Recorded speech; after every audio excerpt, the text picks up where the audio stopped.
Dans le parcours de formation Devenir artiste professionnel, on va parler des modèles de documents réglementaires.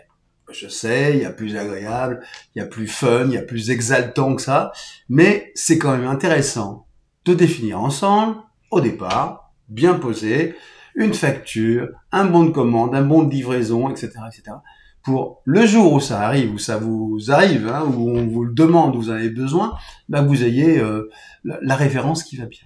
Donc, vous savez que toutes les documents et tous les liens qui sont sur la plateforme sont disponibles sans aucune limite à vie, quoi, entre guillemets, sans aucune limite de temps. Donc, vous pourrez y revenir quand vous voulez.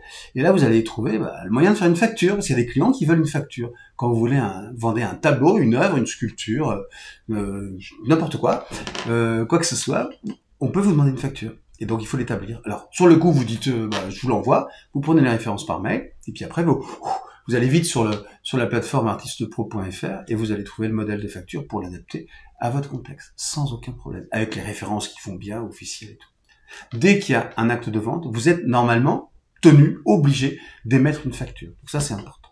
Que votre client le demande ou pas. Mais quand il demande, c'est encore plus saillant, encore plus important.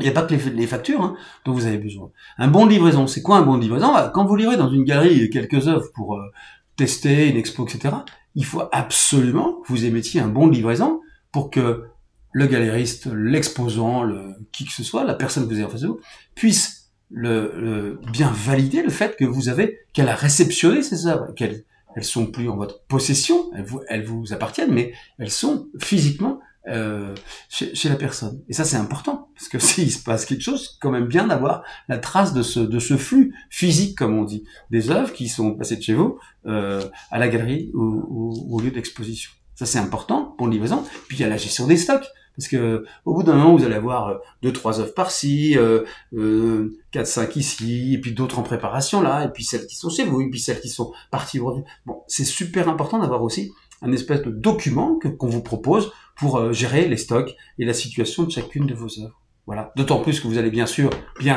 exposer dans des galeries en ligne, et que là aussi, il faut que vous sachiez si telle ou telle œuvre est disponible pour pouvoir la rendre ou pas disponible à la vente.